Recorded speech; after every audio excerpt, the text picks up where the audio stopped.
내가 맘먹고 뜻먹은 게 이루어진다. 여지껏 고생한 거, 마음앓이한 거, 그거 하늘에서 알아서, 조상에서 알아서 도와준다는 소리가 나와요.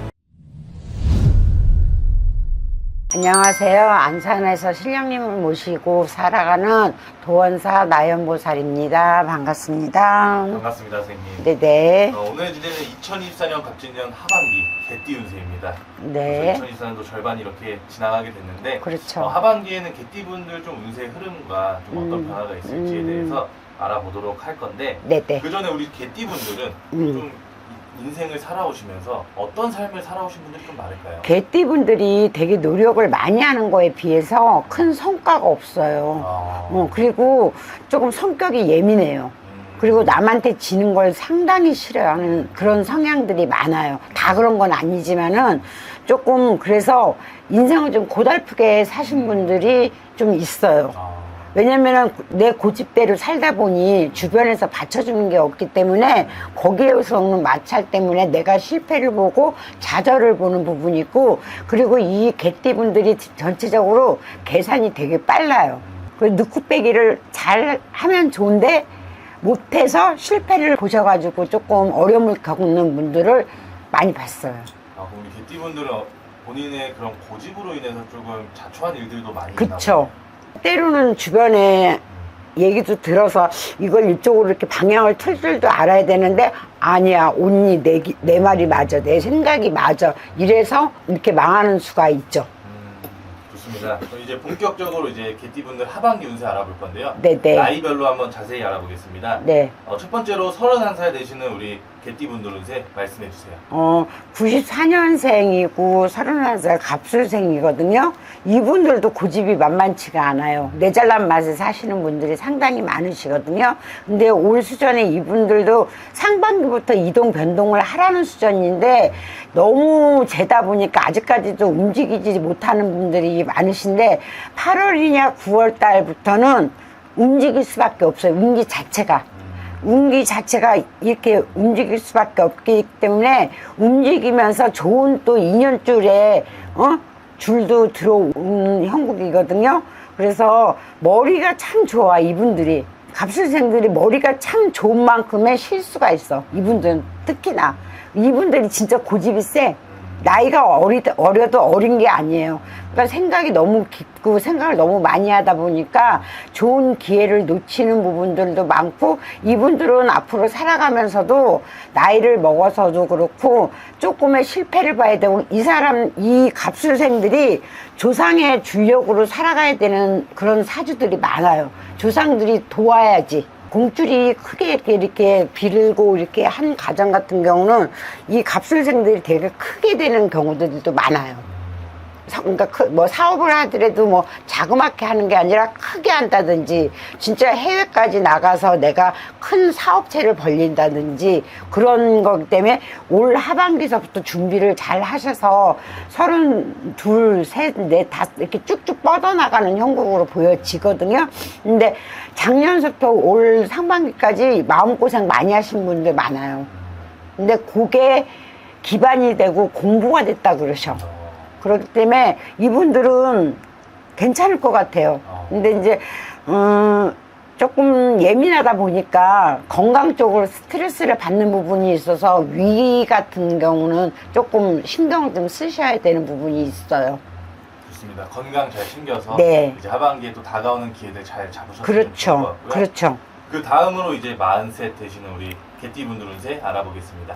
우리 82년생 임술생들, 이분들은 공직자나 이렇게 관리자 이렇게 하시는 분들은 직위가 상승이 되거나 내가 원하는 목적이 있으면 이루는 하반기가 될 것 같아요. 그 속에서 근데 내가 잘 되면은 왜 남들이 시기 질투하거나 배신하거나 왜 그런 게 있죠. 경계를 하거나 왜 그런 부분에서만 조금 조심하시면은 하반기에 상승세를 탄다 그러셔요. 승진을 해도 상승하는 거잖아. 그리고 사업체를 늘려가는 것도 상승하는 거니까 좋은 건데, 거기서 대한민국 사람들은 잘 되면은 조금 시기 질투하는 게 있잖아요. 근데 그런 것도 내가 큰 그릇이 돼서 그런 것도 감싸 안을 줄 알아야 된다는 얘기야. 그러면은 크게 나쁜 게 없어요. 그러면 하반기엔 조금 사람을 조금 조심할 필요는 그쵸. 있겠네요. 사람 관리를 잘해야지. 사람을 조심한다고 해서 조심할 게 아니라 관리를 잘하면 되는 거지. 적도 나한테 내가 품을 수 있는 그런 마음을 가지라는 얘기예요. 그럼 잘 되는 건 잘 될 수밖에 없는데 나한테 시기 질투하는 사람들조차도 마인드를 크게 내가 가슴으로 품는다면은 대인배가 될 수 있다는 얘기예요.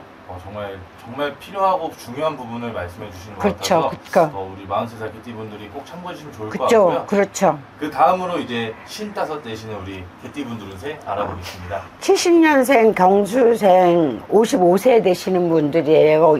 어찌 보면은 일기분들이 참 불쌍하신 분들이 많아요. 부모의 덕도 없고 형제의 덕도 없이 내가 자수성가하라는 사주들이 많고 이분들이 잠깐 죄송해요. 눈물이 나오려고 그러네. 힘겹게 사신 분들이 55세 분들이 많으셔요. 근데 외로움도 많이 타시고 그러신 분들이 많은데 올 시즌에는 직장을 다니시는 분들은 승진수도 보여지는 부분이 있고 사업이나 영업을 해도 내가 맘먹고 뜻먹은 게 이루어진다. 여지껏 고생한 거, 마음 아리한 거 그거 하늘에서 알아서 조상에서 알아서 도와준다는 소리가 나와요. 왜 이렇게 눈물 나지? 55세 개띠분들 생각하시니까 살아온 인생들이 정말 아등바등 사신 분들이 많아요. 이분들이 55세 이 경수생 분들이 근데 잘 되실 거예요. 하반기부터는 이제는 자손한테 효도도 받을 수 있고 내가 금전 또 이분들이 금전을 소홀히 쓰진 않아. 한 푼 벌면 한 푼 모으고 두 푼 벌면은 두 푼 모으는 그런 성향이 있기 때문에 노후는 편안하니까 힘내셨으면 좋겠습니다. 여태까지 고생 많이 하셨어요. 나 왜 이러지? 다음으로 이제 67세 되시는 우리 개띠분들 운세 알아보도록 하겠습니다. 네, 58년생 무술생 67세.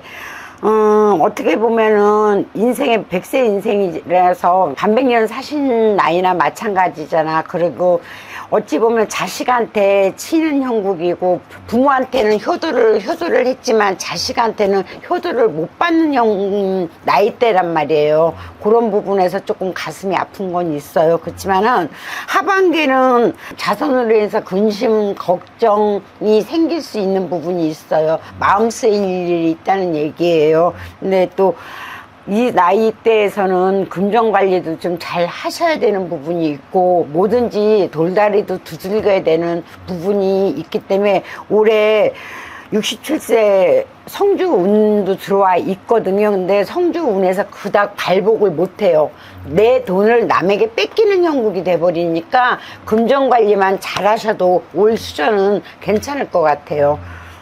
그리고 갖고 있는 것을 잘 지키는 것만으로도 그렇죠. 그게 정말 중요한 부분이에요. 그렇죠. 왜냐면 금전 관리를 잘 못하게 되면 내가 손재수가 생기는 하반기가 되거든. 내 문서, 내 금전 그거만 잘 지켜도 그것도 버는 해운년이에요. 나쁘지 않아요. 그래도 좀 지혜로우신 분들이 많고 현명하신 분들이 무술생들이 많으셔서 이 또한 잘 헤쳐나가실 거라고 믿습니다.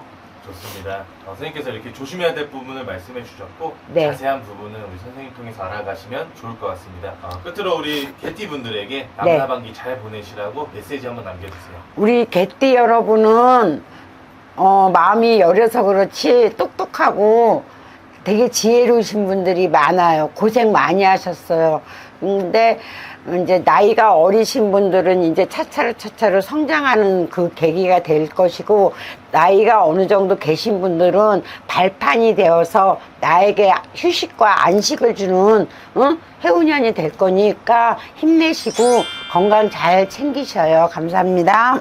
감사합니다.